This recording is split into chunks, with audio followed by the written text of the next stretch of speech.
For 30 years, I've been teaching this, and I've taught this for West Point and Microsoft and Lilly and Delta, and the largest organizations and companies in the world come and say, John, teach the 5 levels of leadership, because they understand that if you and I today, in these few minutes, can understand how leadership works, and by the way, leadership's not a noun, it's a verb. It's action, it's moving. And if we can understand how to go from level 1 to level 2 to level 3 to level 4 to up to level 5 in our leadership, we expand our leadership, we expand our influence, and we expand our effectiveness. So I'm ready to go. I know you're ready to go. Okay, here we go. Level 1, we're going to start at the very bottom level. This is where you start. This is where we all start. The bottom level is the position level. At level number 1, this is where we all start. We all start with a title. We all start with a job description. We all start with a position. Okay? And the key word at level number 1, the key word is rights, R-I-G-H-T-S, rights. In other words, people at level number 1 follow you because they have to. In other words, you're the boss, or you have a title, or you're the supervisor, and anybody that's under that person, they just basically follow that person. Now, this is the beginning of all of our leadership journey. We get a leadership position. In fact, people will come to me all the time. They'll say, John, I just became a leader last week. And when they tell me they became a leader last week, I know what they meant. They really didn't become a leader last week. What they really did is they got a leadership position last week. And by the way, the position doesn't make you a leader. I know a lot of people who have a position of leadership, but they're not a good leader. You know that too. You probably worked with them before. So the position doesn't make you a leader, but if you're a good leader, you can really make the position. But it's where we all begin. Now, the upside of level 1 is simple. It's a place where you and I get to shape and define our leadership. We get a leadership job, we become a supervisor, and now we begin to work on ourselves as a leader, and we begin to define who we are. That's kind of the upside. Now, let me give you the downside of level number 1. The downside of level number 1 is the people who follow you will give you the least amount of their energy and effort. In other words, if they're following you because they have to follow you, if they're following you because that's what they've got to do to get their paycheck, if they're following you because you have the position over them, if that's the case, they will always give you the very least of their time and of their ability and of their effort and of their mind.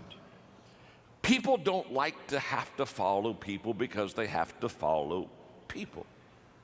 And this is a great mistake that people that have positional leadership make. They think, well, I've got the title, I've got the position, so now everybody will follow me. Well, they're following you, but they're only following you many times if you're not a good leader because they have to. It's the only way that they can get paid. Just think of this. Level number 1 is where you're going to get the very least of people's energy, effort, and mind. Let me tell you, I've seen it many times when I've gone to work with companies on leadership. You can always tell a level 1 leadership company or a level number 1 leadership culture. You can always tell it because, let's say quitting time is at 5 o'clock. In level 1 positional type companies, if quitting time is at 5 o'clock, guess what? At 4:30, everybody is clearing the desk. Oh yeah, they're moving stuff out of the way because it's only 30 minutes until the highlight of their day. And so they're already starting the countdown. So they're clearing their desks because they want nothing to impede their progress when they leave the building. So they've got at 4:30 the desk starts getting cleared.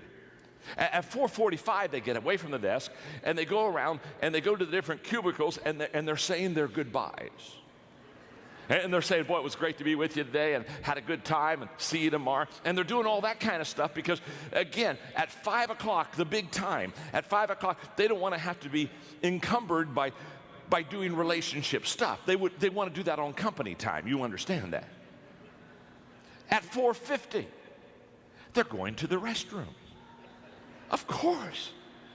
You want to be sure to pee on company time.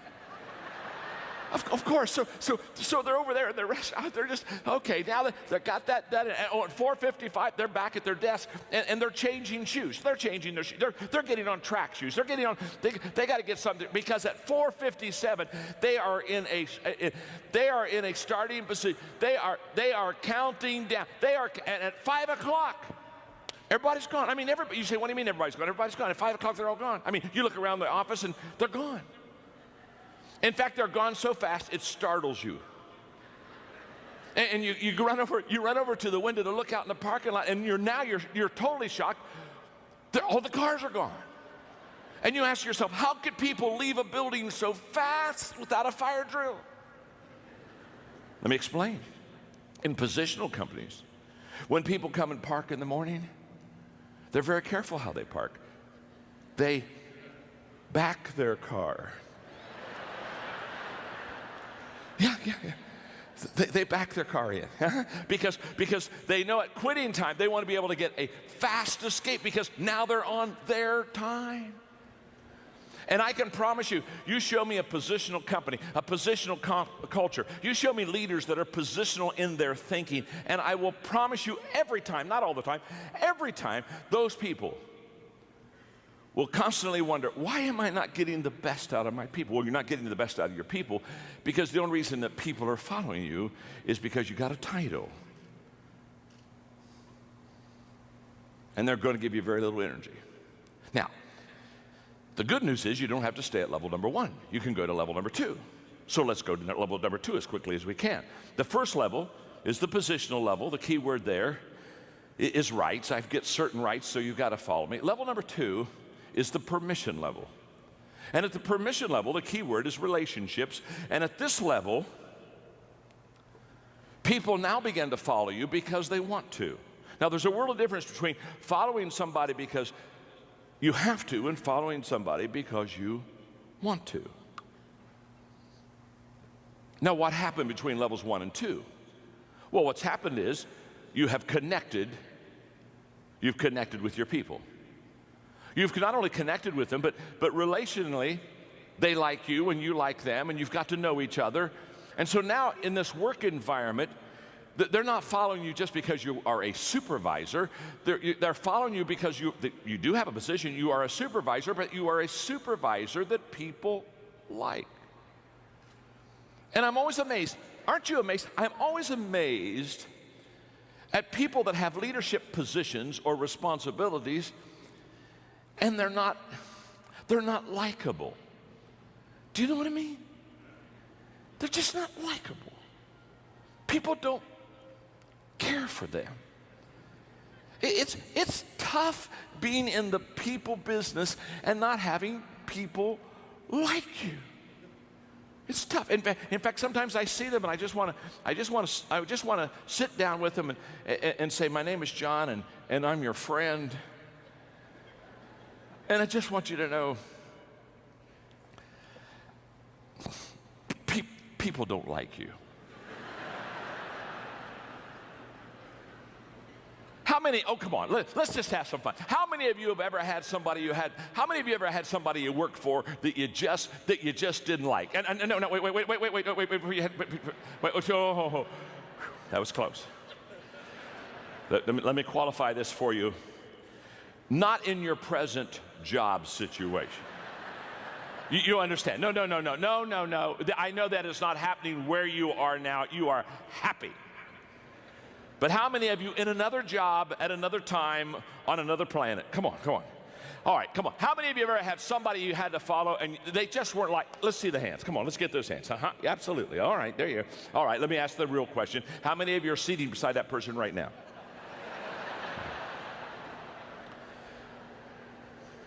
Relationships with people are the foundation of leadership. You build your leadership off of relationships. Why? Because leadership is influence. And you cannot influence somebody that you antagonize. And every one of us know what it's like to have somebody, that we, that's hard to like. Well, let me ask it this way. How many of you have ever been in a grocery store and you looked over about 3 aisles and you saw somebody you didn't want to see? And how many of you ever done? And the good news is, the bad news is you saw somebody you didn't want to see. The good news is they didn't see you. How many of you ever done this number? Huh? Hid from somebody. Now, in this, on level number 2, what happens is you begin to develop relationship skills. And let me describe the leader on level 2. The leader on level 2, they have 3 things that they do extremely well to be a relational leader. One is they listen well. In fact, they take all of their leadership cues from walking slowly through the crowd and listening. They listen well. Secondly, they observe. They're conscious about where their people are and what their people are doing, and they're constantly observing them. And thirdly, they're learning. They're learning. And then in the process of listening, observing, and learning, they have an attitude of servanthood. They know how to serve. And they not only know how to serve, but they do serve. And they not only do serve, but they love to serve. One of the things that I love about Chick-fil-A, I live in Florida now, and so when I went down there, I began to talk to Chick-fil-A people. Said, come on, you got to get a whole bunch of Chick-fil-A's down in my area because I lived in Atlanta and I need my Chick-fil-A fix, and they're starting to come down, and it's wonderful. But can I tell you what I love about Chick-fil-A? They have a servant culture. Level number 2, they got that wired. They've got this relationship stuff wired. It's my pleasure. How can I serve you? It's a mindset. It's a culture. And if you're going to grow as a leader, you have to grow beyond your position, beyond your title. Yes, you have a position. That's level 1. But the second level is relationships and the ability to get along with people. That's level 2. Let's go to level number 3. There's another level higher. The third level is the production level. The key word there is results. And at this level, you're starting to help the bottom line of the company. You're starting to, quote, bring home the bacon. You're at this level, you become effective as a leader. And you become effective as a leader on level number 3 because you produce. And the characteristics of leaders at level number 3 are very common. One is that they produce by example. In other words, they are the example for the other people that follow them how to be effective and how to be productive. You see, the greatest motivational principle in the world is that people do what people see. And too many travel agents, they're like, or too many leaders are like travel agents. They're sending people where they've never been themselves. And you want to be a tour guide. You want to take people with you. You want to say, this is the area where I've been, this is where I live, this is the area where I lead, come along and follow me. And at level number 3, your leadership begins to gain credibility because now you are fleshing out for the people around you and you are modeling for them things that they want to see, and you are starting to produce. Which something else happens because you're becoming productive in your own life. You begin to attract people that begin to be productive also. In the 21 Irrefutable Laws of Leadership that I wrote, one of the laws is the law of magnetism, and the law of magnetism just says we attract who we are, not who we want. So when I talk to leaders, often when we talk about recruiting, then I'll say, well, what kind of people do you want in your company? What kind of people do you want in your department as a supervisor? And they'll give me a list. They'll write things, you know, I want somebody that's self-disciplined, and I want somebody that is service-oriented, and they'll give me a list of 4 or 5 qualities. And as soon as they give me the list, I look at those qualities, and then I ask them a very simple question. I say, okay, do you possess those qualities? Because see, on level number 3, basically who you are as a leader is who you attract on your team.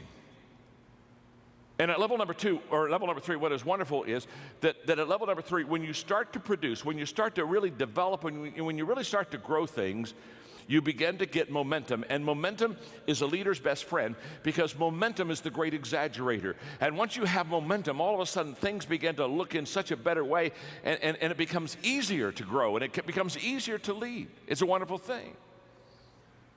In fact, level number 3 is where a lot of the problem solving is taken care of. You see, managers, they try to solve problems where leaders try to create momentum, because leaders know that if they create momentum, they'll solve 80% of their problems with momentum. You see, momentum is a problem solver. Lack of momentum is a problem stopper every time. A train going 55 miles an hour on a track if you had a 5-foot thick concrete steel reinforced wall on the track in front of that train, because that train is going and has momentum going 55 miles an hour, that train would smash through that wall and would just keep on going. Why? Because it has momentum. Momentum allowed it to get through a 5-foot thick concrete steel reinforced problem. That's what momentum does. That same train, not moving at all, stopped dead on the track. No momentum. If you put a 1-inch block in front of the driving wheels of that train, just a 1-inch block, that train can't even get started. Now, isn't it interesting? Same train that smashed through a 5-foot thick concrete steel reinforced wall because it had momentum, that same train without momentum can't even get going with a 1-inch block, can't even get going. It has no momentum. In fact, that's why I tell people many times that when they look at the problems they have in their organization, your problem is not your problem. The problem is they think the problem is the problem, and so therefore they concentrate on a problem that's not a problem, and now that the problem it isn't a problem has become a problem, not because it was a problem, but the problem was they didn't know it wasn't a problem, and so now they're concentrating on a problem that wasn't a problem, and now they've got a problem not because they had a problem, but the problem has become a problem because they didn't know that it wasn't a problem, and so they got a problem. And momentum and level 3 leadership will take care of 80% of all the problems in an organization. It happens for sports, it happens for business, it happens in government. Momentum is a leader's best friend. It happens at level number 3. You got to get to level number 3 to get that mo going. Okay, let's go to level number 4. Let me ask you a question before we go to level number 4. Are you learning something? Are you learning something? Okay, look at your neighbor and say, I'm learning something. Go ahead and tell them that. Go ahead and tell them that. I'm learning something. Look back at your neighbor and say, not enough yet. You still got 2 levels to go. You're not there yet. You're not there yet. Level number 4 is the people development level. This is what I live for. This is what I strive for. This is what excites me. Something magical happens when you begin to understand the most appreciable asset you have in any organization is the people of that organization. And you begin to commit yourself to developing the people within that organization, because how do you grow a company? You grow a company by growing people. And when you grow them, they increase their capacity. When they increase their capacity, they begin to increase the capacity of what you can do and what you can accomplish. Let me just share with you quickly 3 thoughts on developing people, just very quickly. Number 1 is the key to developing leaders, and the key to developing good people is in recruitment. The better person you bring in the door, the higher odds that you can do well with them. I remember having lunch one time with Lou Holtz, and Lou Holtz said, John, I've had bad players on my football team, and I've had good players on my football team. And he said, just to be honest with you, I'm a better coach with good players. Of course he is. Of course he is. Let me say something. 80% of your success of equipping people to be successful is in the front door on who you bring in. I wish I had time to develop that for you, because what happens is, unless you and I have a clear picture of what we're looking for, we don't know when we see it. Happens all the time. People come to me and say, John, I'm looking for some leaders for my company. What do you suggest? The first question I ask is, what does a leader look like? Give me the characteristics, give me the qualities. Please paint a picture for me. What does that leader look like? Because you've got to have that clear picture so that when you see that person, you know that they're one that you want. Recruitment is key. Number 2 is positioning. The ability not only to bring the right person in the front door, but also to put him in the right places. Collins would say, get him on the bus, get him on the right seat. And position is huge. And what I've discovered is that successful people have always positioned themselves well. When you see a successful person, they're successful because what they have done is they've found their strength zone and they've found their niche, and they stay right in that sweet spot, and they just work that sweet spot. You've never heard anybody be in an interview that was successful that you came up and you interviewed them and they said, well, the secret of my success is that I've never discovered what I was good at. Or the secret of my success is I've always worked on, I've just worked in my weakness. No, they're always in their strength. They've already discovered what they're good at. Now, successful people have discovered what they're good at. Successful leaders discover what other people are good at. Successful people position themselves well. Successful leader position the other people well. And at level number 4, that's exactly what happened. The leader is always looking at the people, observing, watching.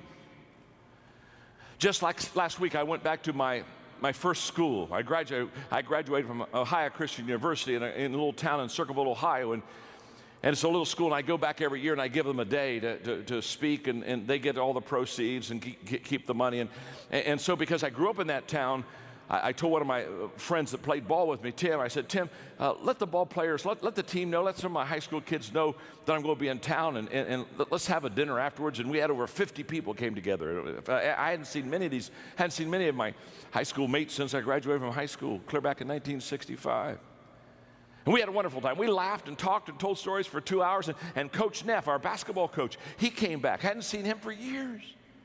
And when I saw him, I thought of myself, and I thought of back in those scrimmages in basketball, because the first scrimmage every year, Coach Neff would take the first team, and he'd say, now I'm going to let you play the second team, but there's one condition. The first team is not going to play their position. And he'd take Doug Roth, who was 6'8", and put him out at point guard. I remember he stuck me one year under center, and he put all the first team players out of position on offense. But he let the second team play in their position. And the second team always beat us in the scrimmage. Why'd they always beat us? Because, and then he would stop and he'd say, let me just explain something to you. No matter how talented you are, if you're out of position, you'll never reach your potential. What was Coach Neff teaching us? He was coaching us, and he was teaching us that it's key to get positionally correct. And it's also, as a leader, key to get your people in the right position. And at level number 4, that's what happens. At level number 4, you recruit well, you position well, and then you equip well. Now you take them and say, okay, I understand what their strength zone is.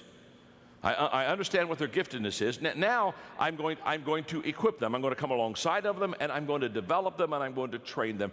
And I use a very simple, for many, many years, a simple 5-step equipping process. It really works.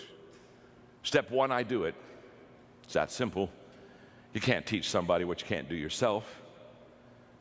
We may teach what we know, but we reproduce what we are. So if you're going to reproduce yourself, you got to be it yourself. So the first step is I do it. Step 2 is I do it and you're with me. I take you with me. Now we're going to spend time together. I'm going to be your mentor. I'm going to be your coach. You're going to watch me. You're going to observe me. You're going to see me in different situations. We're going to make sure that it works. We're going to make sure you're going to be able to ask me questions. Step 3 is now we turn it, and I hand the ball off to you. Now on step 3, you do it. You do it, and I'm with you. Now I'm watching you, and I'm tweaking you, and I'm helping you to get better, and I'm just really fine-tuning you. Step 4 is you do it. You just do it.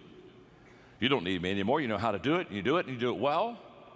And many times people think that equipping stops at step 4, but it doesn't. There's one more step that's absolutely essential. Step 5 is you do it, and somebody's with you.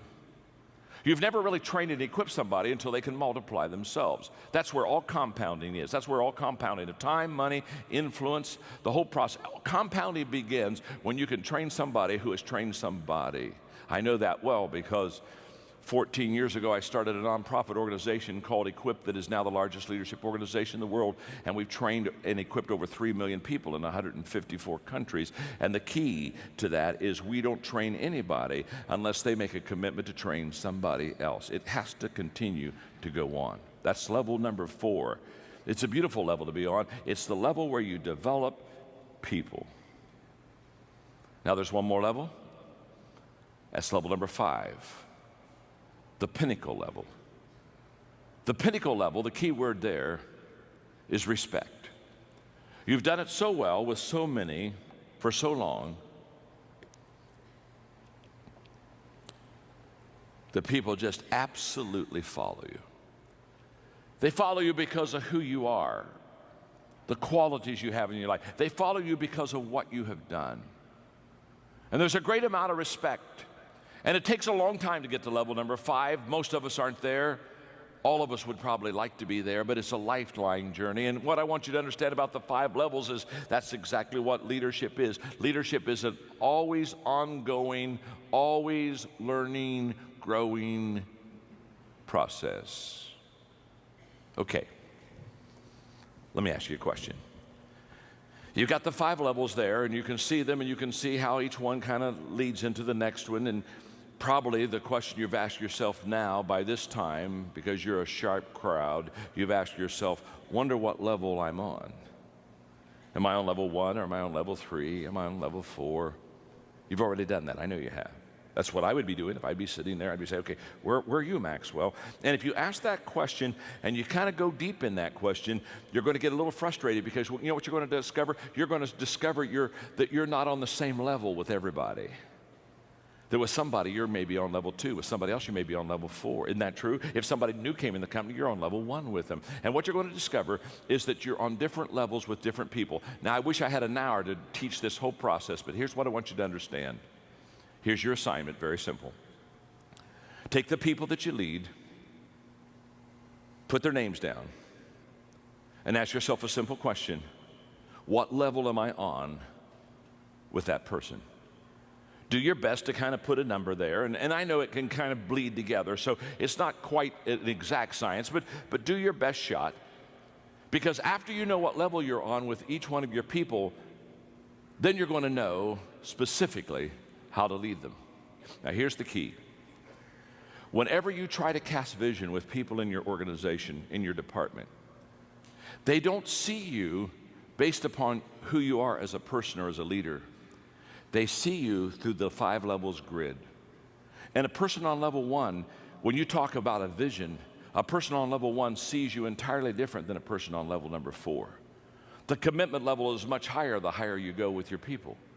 So therefore, when you cast a vision, or when you lay it out for your people and say, this is where we want to go, just understand it may be the same company, it may be in the same building, it may be the same time, it may be the same speech, but the reactions are going to be different. And the reactions are going to be different because they're on different levels with you. So take the notes, study them, apply them to your life, begin to be a student of the 5 levels of leadership. And I wish you well. Because leadership is influence. Always has been, always will be. And within you, you have the power to increase that influence. God bless. Thank you very much. Have a great day.